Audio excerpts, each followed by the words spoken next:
આપણે જઈએ સત્સંગમાં. આજે સત્સંગ છે, જઈએ સત્સંગમાં ને સત્સંગની આપણે સત્સંગ સાંભળીએ. કેવો મજા આવી જશે સત્સંગ સાંભળીને. ચલો વિડીયોમાં બન્યા રહેજો. જય રોહિતમાં, જય દ્વારકા. અને થોડાક ભજન સાંભળીએ માતાજીના. ખૂબ જ આનંદ થશે ભજન સાંભળીને. વિડીયોમાં બન્યા રહેજો, અમે આગળ વિડીયો લેશું. ચલો જય માતાજી. તો આપણે જઈએ સત્સંગમાં અને સત્સંગની મોજ લઈએ. મસ્ત મજા આવી જશે સત્સંગમાં જઈએ બધાને માટે.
ભજન કરવા ગયા હોય ને પાછળથી ભગવાન એનું કામ કર્યા હોય.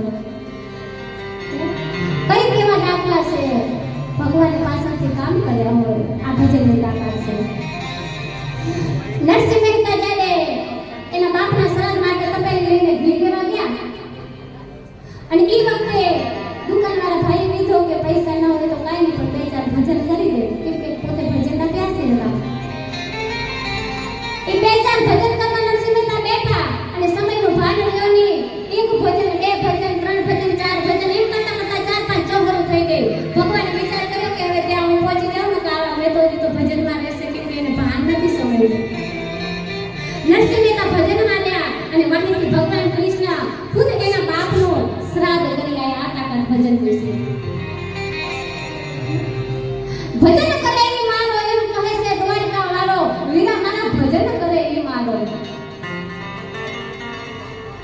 અને ઈ તો કદાચ ચાલો આપણે એમ કહીએ કે થોડીક આગળની વાત હશે, પણ મારે જે તમને વાત કરવી છે ઈ હમણાંની વાત હશે કે ઈ હયાતીના માણસો હજી હશે. ભગવાન આજે આવે જો તમે સાચા દિલથી ભજન કરો, જો તમે એને સાચા દિલથી યાદ કરો તો ભગવાન આજે આવે. આજથી 70-75 વર્ષ પહેલા ધ્રાંગધ્રાની અંદર થઈ ગયા સર અજીતસિંહ. એ જાજો બહુ સમય નથી થયો, કાલ અટાનો દાખલો છે. અને સરવાના દેહડ ભગત એના ભેગા નોકરી કરે. સરવાના દેહડ ભગત સર અજીતસિંહ બાપુના રાજ્યમાં નોકરી કરે અને દેહડ ભગત એટલો ભજનનો પ્યાસી માણસ કે ભજનનું નામ પડે ને એટલે એના અંદર અગ્નિ પ્રગટ થાય. આટલો એને ભજન પ્રિય.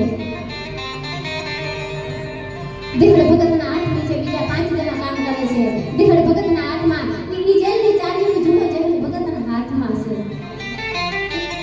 અને એક વખત બનાવ એવો બન્યો કે દેહડ ભગત નોકરીમાંથી જાય છે.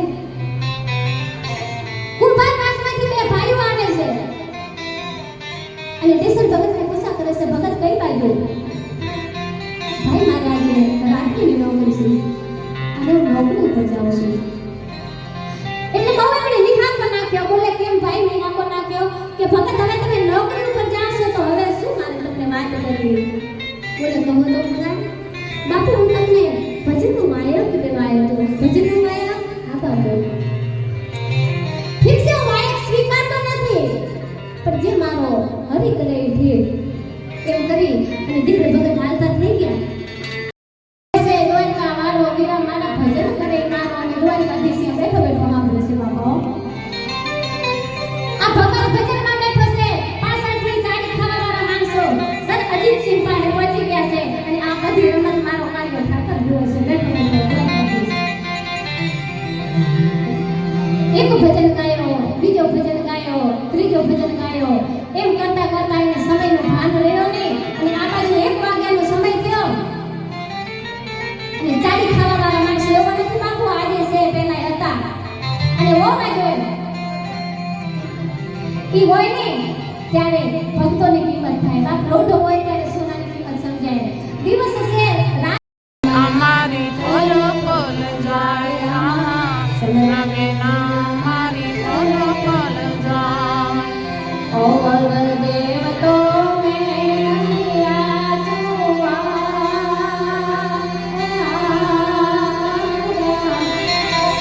કૃપાકરોને ધન્ય રહે ચિતનારાય રમા. કૃપાકરોને ધન્ય રહે ચિતનારાય. બાપુ આ ભણવામાં છે. વાત કેવું ભગત છે તો હજી ફરીથી આનો ને માં જઈને આપણે ચેક કરવા જઈએ. જે માણસ પાછળ પડે ને થોડા નથી પડતા એ પછી પૂરેપૂરા પાછળ પડે. સાઈડ કરીને આયા છે છતાંય હાલો ને હજી પાછા જાય એમ. ફરીથી જાય છે દેહડ ભગત. હા ના બાત તમે હાજર છો? આમાં હાજર છો? હમણાં આવ્યો તો આ બે તો હાજર છો બાપુ. અને પછી સરદી છે ત્યાંથી નીકળી ગયા પણ એને રાતે ઊંઘ નથી આવતી. અને એક ભજન 2 ભજનની વાત ક્યાં રહી, પણ આયા તો પ્રભાતનો સમય થઈ ગયો છે. ત્યાં સરદીજીને ઊંઘ આવતી નથી અને આયા પ્રભાત ચાલે છે. તે જીવાલા રોજી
તો નથી આવ્યો ને બે ભજન ગાઈ અને તમે 12 વાગે આવતા રહ્યા 1 વાગે સારા દિવસે આયા તમને બોલાયા તમે હાજરીની બુક લઈને ગયા એને સાઈન કરી વળી બીજી વખત આયા તમને બોલાયા તમે ગયા ભાઈ મને સપનું નથી આવ્યો તું કે તને તો સપનું નથી આવ્યો ને